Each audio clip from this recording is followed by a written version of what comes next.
Welcome to ArtStarts Explores, our province of play. My name is Kay Slater, and I'm the gallery coordinator and preparator at ArtStarts in Schools. Every month, we pick a new theme to explore together through art making and play. In these workshops, you can watch along anytime you have time to make, or listen, or just watch.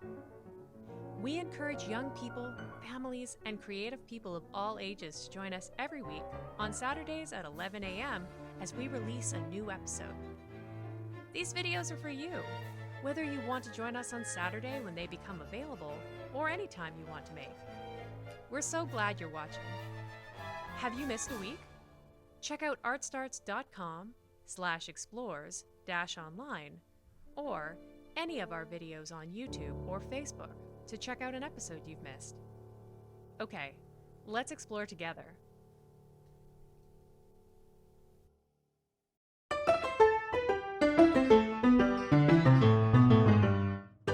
Before we begin making, let's review the 3 rules of Explores.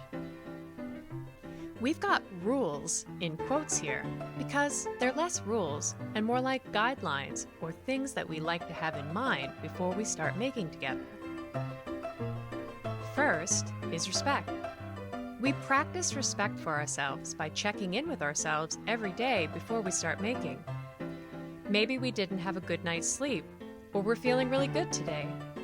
Whatever it is, we want to take the time to check in with ourselves. We also practice respect by doing the same thing for each other. And if we're not making alone, we're making with other grown-ups, or other youth, or friends, or classmates.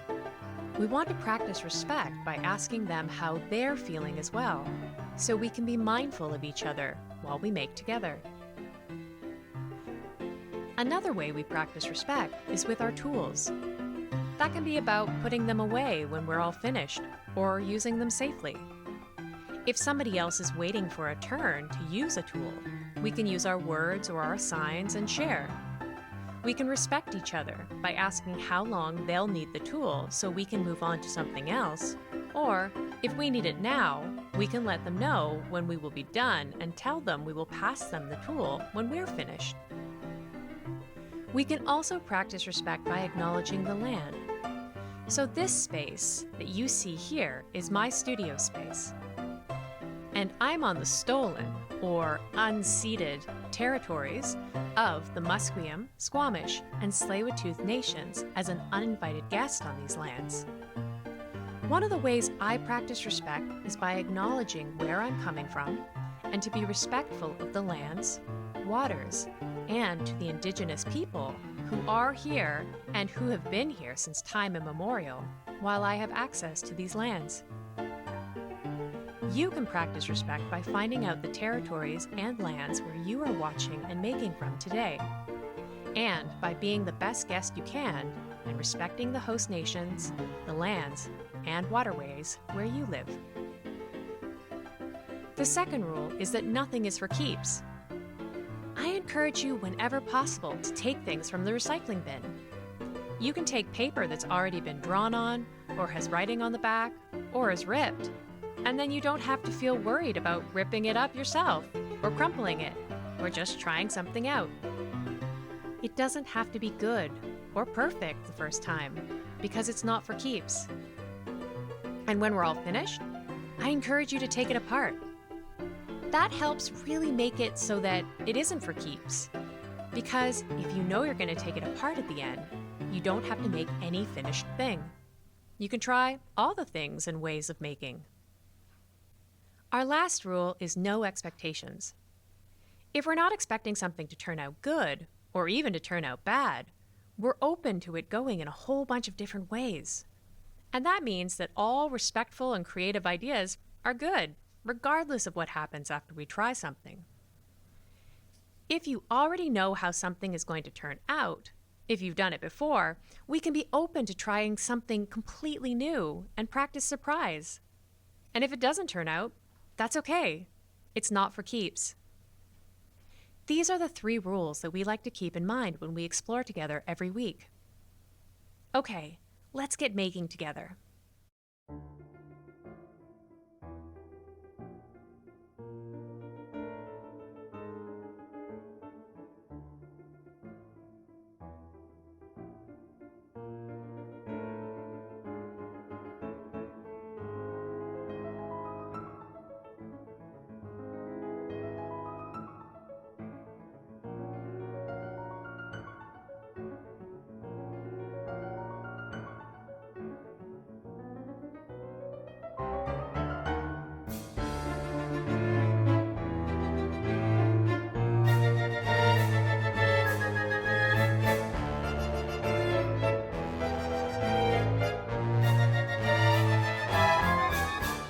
everyone, and welcome to ArtStarts Explores. My name is Kay Slater, and I'm the Gallery Coordinator and Preparator at ArtStarts in Schools. This month, we're going to be exploring erasers. And I've brought out basically every kind of eraser I could find in my studio. Over the next 3 workshops, we're going to think differently about erasers. Generally, when we think about erasers, it's about getting rid of a mark, or it's about making a mistake and then erasing it. But erasers are so much more than just a tool to get rid of things or to remove a mistake. This week, what I thought we could do is we could explore erasers as a mark-making tool. What if instead of removing marks, we used erasers to create and make interesting marks? Let's see what happens. For this week's exploration, do you have any paper? Like all explorers, any kind of paper you can find is great. I recommend that you check out your recycling bin. Doesn't really matter if there's something on it already. I mean, we have erasers, so you could erase any marks that you don't like on the paper you find. But also, nothing that we're making or trying today is for keeps. And so finding things in the recycling bin that are ripped or have marks or are crumpled up are just great for today's exploration. Do you have any erasers? Any kind of eraser you can find. The more erasers you have, the more opportunity you have to try different marks. If you only have one eraser, maybe at the end of your pencil, or you have just one old eraser that you only use for schoolwork or that was sitting in the back of a drawer, that's fine too. I'm going to use a whole bunch of different kinds of erasers today. I'm really lucky. I've had friends actually give me erasers over the years. This is why I have such a big collection. Do you have any mark-making tools? Normally in Explorers, I usually use markers. But this time, I'm going to want to use mark-making tools that can be erased. So I've pulled out some of my pencils, some pencil crayons. I brought out some charcoal to use. And then I also have my bin of Conte and graphite sticks. If you have any of these from maybe a drawing kit, you can totally pull these out and try with them as well.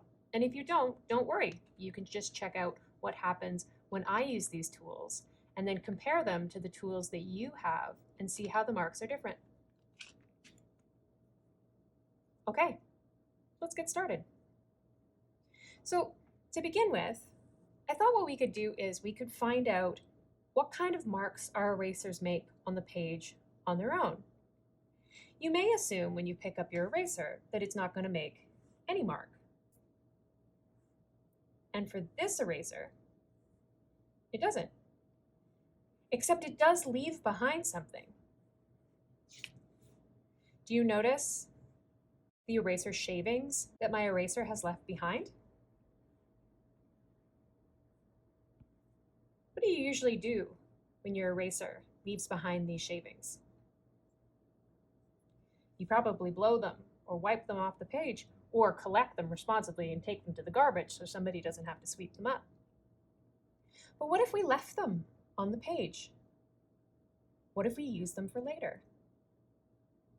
I'm going to leave the eraser shavings that this eraser made on my page for now, and I'm going to pick up some of my other erasers. Let's see what kind of marks all of these erasers make on the page.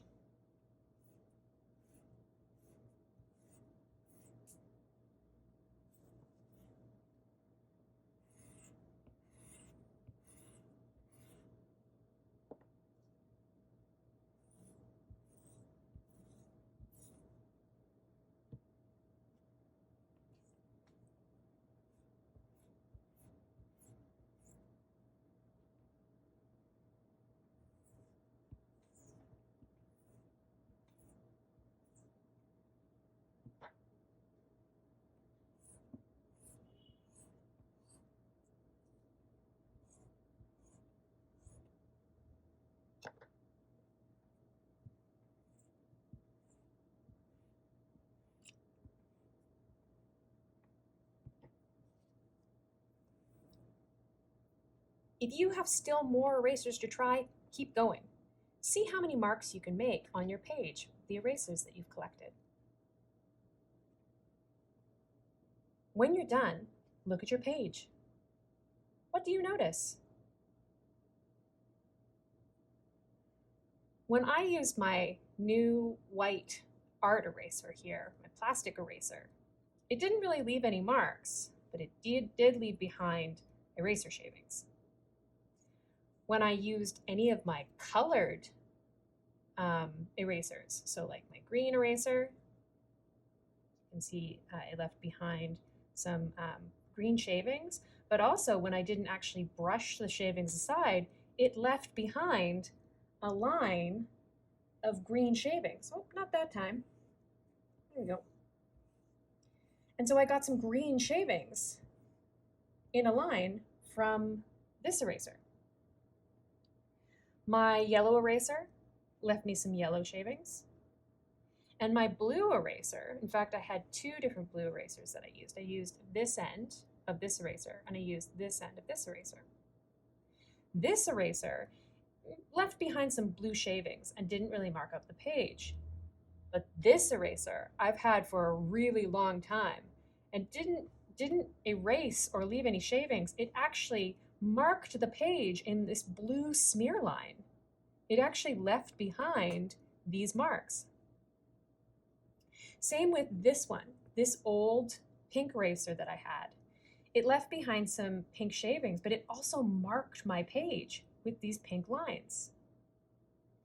So if you have some older erasers that maybe you've put to the side or you think that you want to throw out because they're not doing their job at erasing your pencil lines and of getting rid of any mistakes, you could keep them in your crayon box as a mark making tool. So I said I wanted to collect all of my shavings after I checked this out.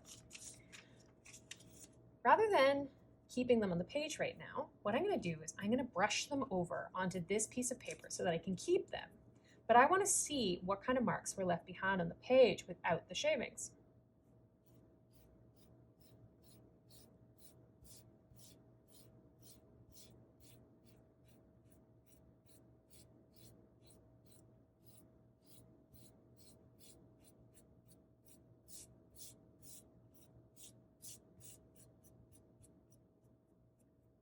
Okay, what do you notice?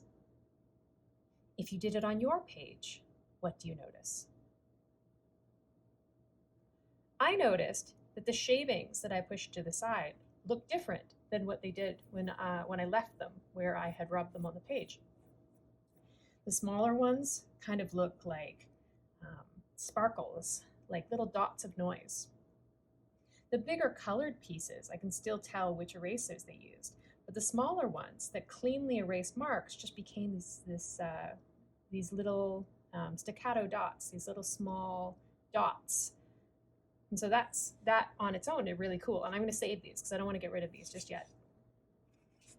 But on my page that I left behind, now I can really see those marks that my old, my old blue eraser end made. And to a lesser extent, some of the marks that the pink one made. So here I'm going to flip it over now because I've got these cool marks. What if I decided to actually draw using my eraser? What happens?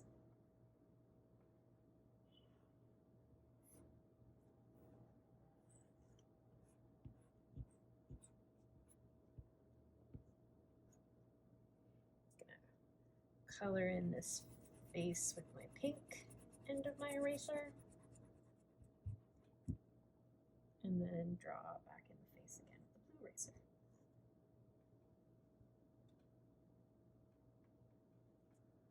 There we go.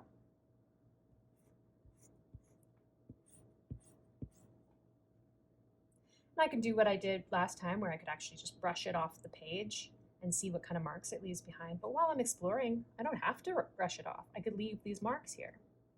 Maybe I find the marks really interesting. Maybe I can intentionally add more of these marks and not just the lines. What's different about drawing with your eraser versus drawing with a pencil or a marker?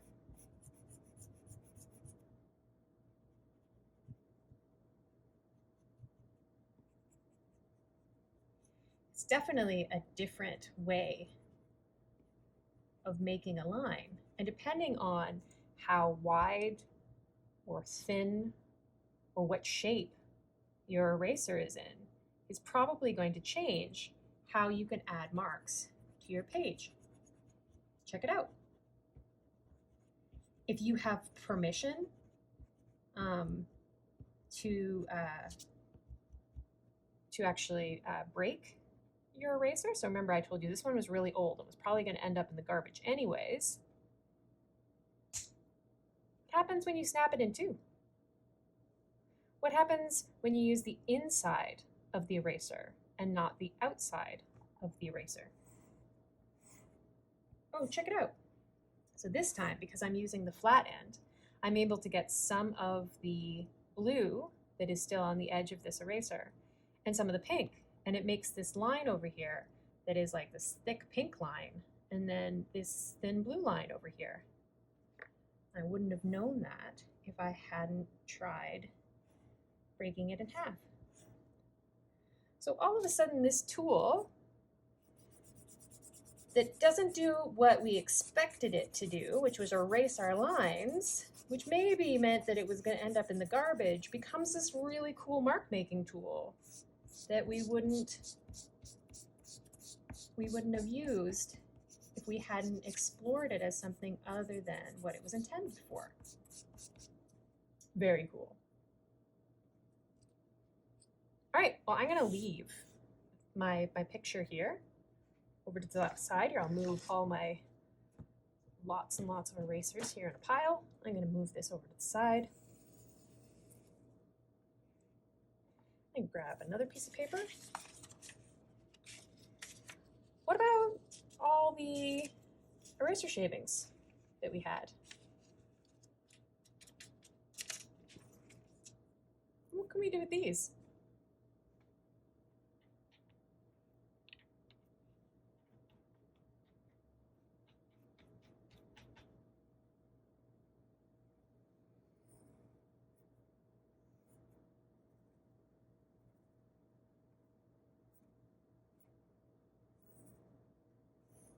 I'm going to grab a marker, even though I said I wasn't going to use a marker this time, just because it's a little bit higher contrast, a little bit easier to see on my video.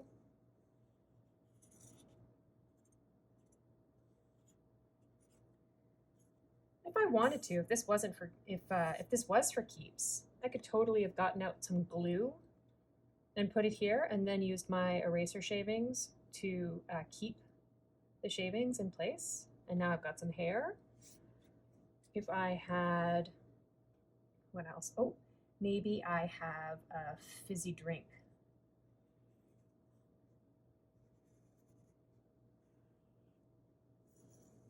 Here we go.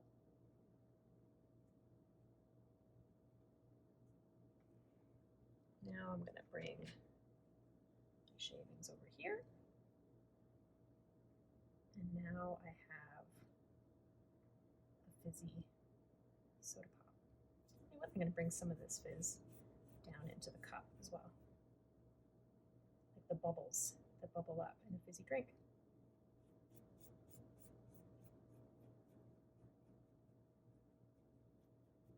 How else could you use your eraser shavings?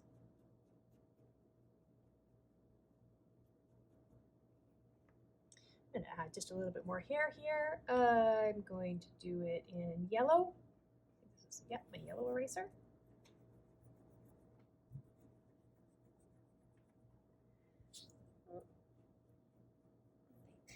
Okay, there's some of them there.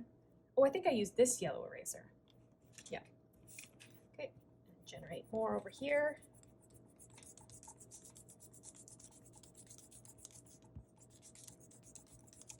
What about when you create your eraser shavings?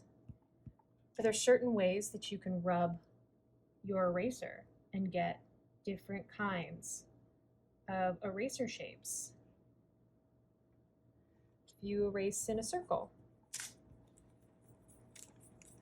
or you erase in big long lines. Oh yeah, big long lines on this eraser for me made exactly the kind of hair that I wanted. That's awesome. I'm gonna do that a couple more times. Yeah, that's great.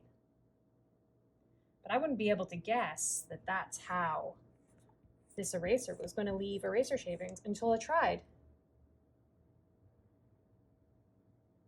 That's what exploring is so great. This is why we want to do these kind of explorations, because we get to ask what happens if, or what happens when I try using this tool. Okay, there we go. All right, so I have my drawing that I made with an eraser.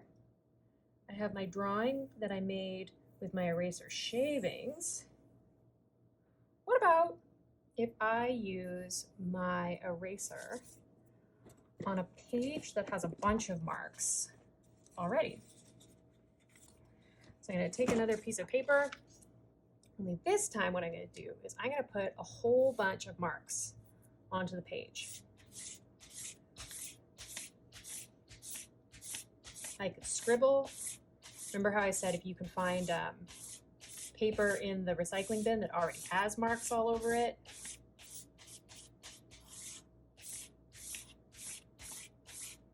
This is cool because my cutting board that I'm coloring on has a lot of cuts and marks already, so the page gets really textured and interesting. I'll put as much down on the page as I can. And you could take a pencil and just go back and forth with this. The idea is that I want to put as much stuff on the page as I can. And if you were doing this with somebody else, a sibling or a grown-up or a friend or a classmate, you could each color in your own page, or one page, and then you could trade it. You could one person colors in the one page, and then I give this to you. You give me the page that you colored, and then we can see what happens. I'm just going to put a bit more on the page. There we go. And how you put marks on the page is probably going to change what happens too. So I used pencil this time, and I used charcoal another time. If I drew up and down, if I drew side to side, what happens? Okay, so let's do what we did before, where we were practicing and seeing what happens, and now we want to draw our marks on the page that has the marks on it already.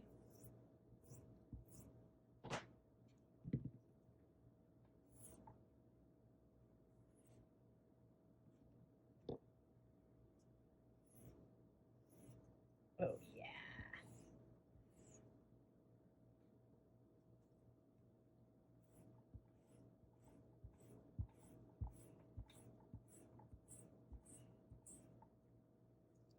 Okay. Try making some different marks on your page. What do you notice? So when I used this one, this eraser that had kind of a point to it, and it already looks like a pencil. So I kind of used it like a pencil. I held it like a pencil and I drew a line like this. I was able to really make the kind of curve that I wanted easily with this eraser. Basically the line or the mark that I wanted to make, I just needed to color it. I just needed to draw it with this kind of eraser. But then what I did was, I think I took this round eraser that has this kind of thin edge to it right here, which would be the same as if I used a square plastic eraser like this.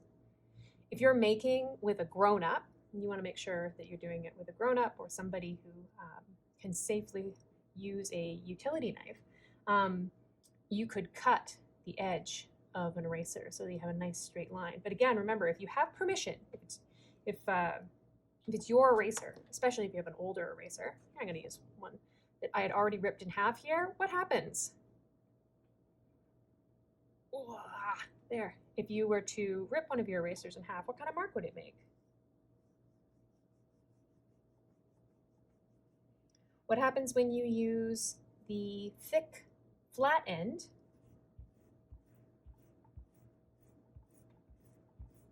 versus when you use the thin side edge?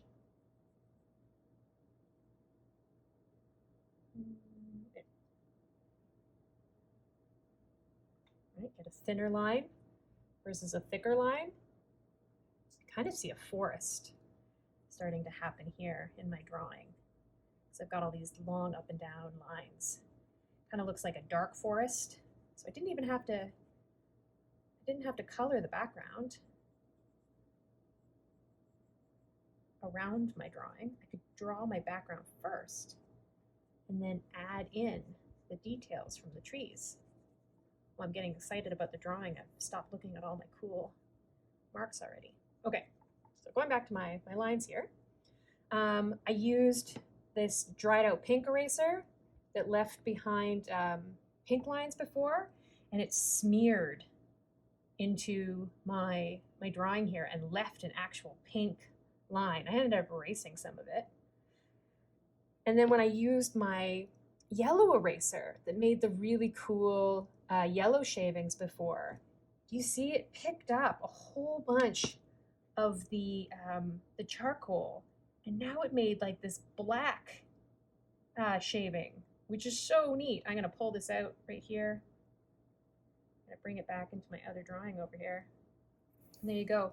Now my first drawing, this person has dyed part of their hair. There we go. So they've got dark sides and then yellow on the top. I could keep going. I could pull some of my other shavings. There we go. Now this person has a mustache. Woo! It's going everywhere. They've got a really messy mustache. Looks like they need a shave. There you go. I'm going to pull this piece off. There you go.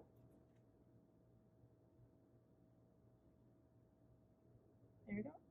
There. And now they've got a mustache.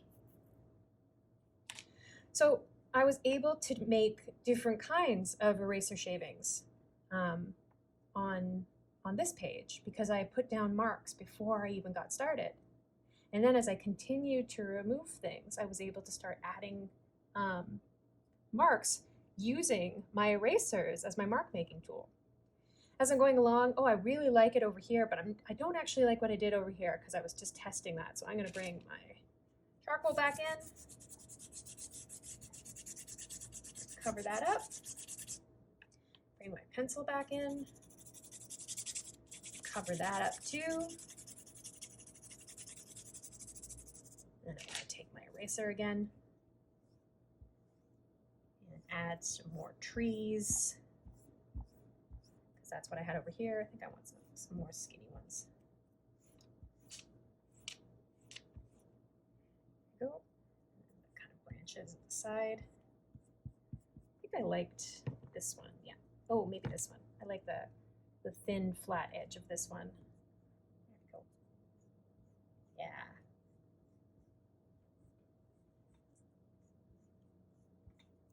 Okay.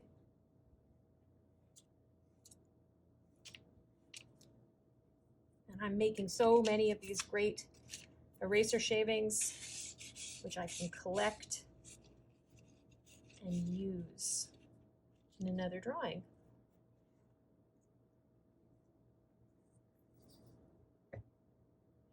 There are lots of ways that you can use your erasers in ways besides just erasing marks. You can actually make marks with your erasers. This week we explored mark making. Next week we'll explore our erasers in a different way. Like I do every week, I'm going to leave my camera running for a bit as I clean up. I made quite a bit of a mess this week, so I want to make sure I really take care and I clean up my shavings so that they're not left on the floor anywhere. I don't want to blow them or I don't want to sweep them off to the side. I want to be really careful and sweep them up into my hands. And I want to get to my my workspace all clean and ready to go so I can make again along with you next week. Bye for now.